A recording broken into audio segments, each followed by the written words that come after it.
Buncake played way back in the day. He played Larry or Lemmy. I forget which one. Yeah. I think it was Lemmy. But yeah, here we are. We're on Battlefield right now. I know this is Atlas's favorite stage. Which is super good for Falcon. Yeah, triplats are just... Look at this. Platforms don't really do anything there, but when you're narrowing across the stage, who really cares? Yeah, exactly. Could have been done in FD, but nonetheless, it was still really good. But even despite those 3 nairs that looked really good, the percents just evened up really fast. That was a very scary situation with the F smash. Not that he killed, but sent off stage, and Falcon's recovery not the best. Yeah. I will say that, like, that F smash is, in my opinion, underrated. It wasn't, as you noticed, like, Atlas wasn't really able to punish it. Yeah. It's got that last hitbox, kind of like when Falco lands with forward air or Pikachu lands with down air. It can be a little bit surprising at times. But Atlas up a stock right now, looking pretty good here in game 1. Yeah, honestly, like, it's also that Atlas didn't receive too much damage in the first stock either, so he's kind of sitting pretty. He can take a few more hits before he's at lethal percent, so it's not too bad. Even then, all he really has to worry about is going to be the up B and a hammer. Yeah. I suppose Mecha Koopa can be a bit of an issue as well, but he's playing around it pretty well right now. Yeah. He can play around it even better if he has the knowledge of knowing how to pick it up really easily. But he hasn't even needed to do that lately. Ooh, that snaked right behind him. He wasn't able to get that grab, but nonetheless. Go for up air knee. Yep. Doesn't quite land it. Of course, Bowser Jr., one of the heavier characters. The weight distribution is different between the car and the head, actually. Yeah, once you get rid of the car, Bowser Jr., not exactly heavy. Yeah. There we go. At back air is not quite going to take it, but the next one probably will. Oh, yeah, definitely. I predict so. No tech right there, but it's not going to die, but ooh. Yeah, Oh, that's man. where the no tech was lethal.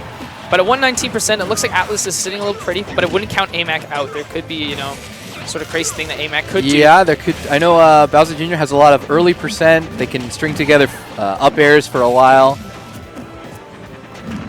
We'll see what he can do here.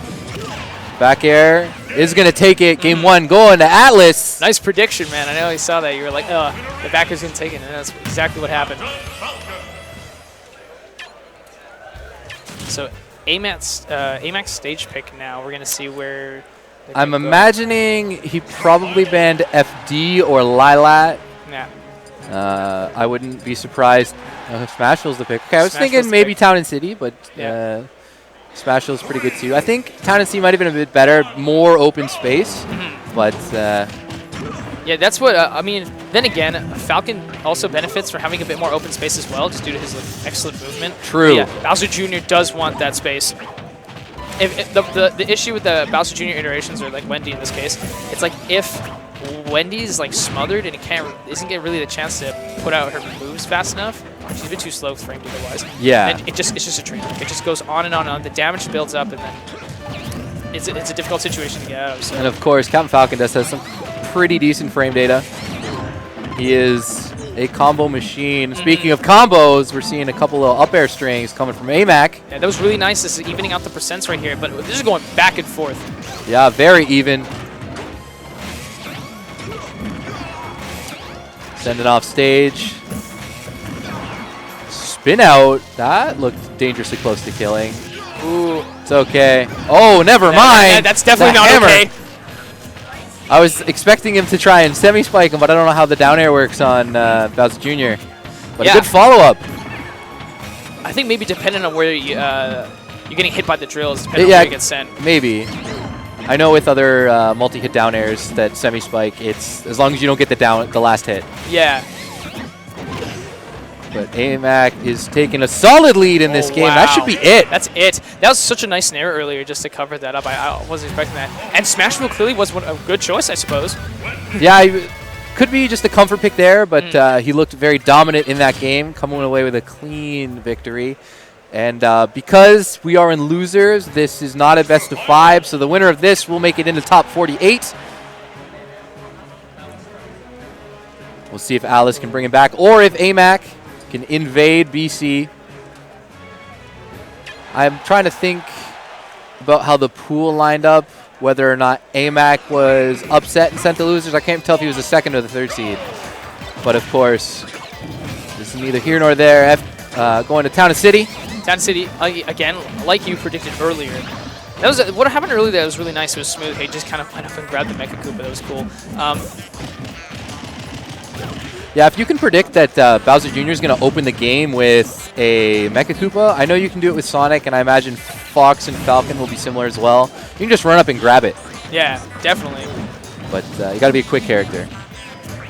aMac up quite a bit early on. Of course, Falcon doesn't really care. He can string together damage very quickly. I wonder if aMac just kind of like, after that first game, he was like, this is kind of how Atlas plays. Like, I think they can work around that. Download complete, perhaps. Yeah. They're just kind of feeling each other out right now. Atlas trying to get in, get a grab.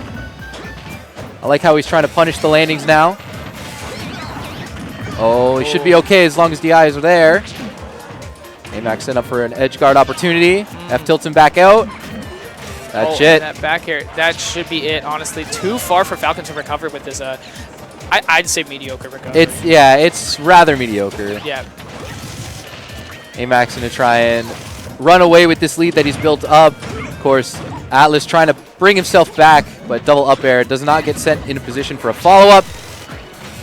That was a little scary. That was a little scary, but that's what you got to do as Falcon. You have to make some risky decisions. Very good recovery by aMac. Couple up airs, keeping him juggled. Probably could have continued that if he landed on the platform. Yeah. Weakness, or forward air is going to do it. He still has a jump. He's okay for now, but at 76%, he has to really be careful here. Up smash, not quite as punishable as Alice is believing. Of course, BC trying to defend our border from the invaders, but it is nice to see talent from all across Canada and, of course, down across the border coming out as well. Now I'm noticing that aMac is rising up with the hammer a lot. Wow. The Raptor boost is going to take it. We'll see if Rage Falcon comes into play. Rage Falcon can definitely bring this back easily. He's up to the hammer though. You see, even though you see this body, you're like, I can punish this like a regular up B. You can attack out of it. That's going to do it. That F smash is going to do it. aMac moves. I guess like you said, top 48. Top 48, loser's side. Alice.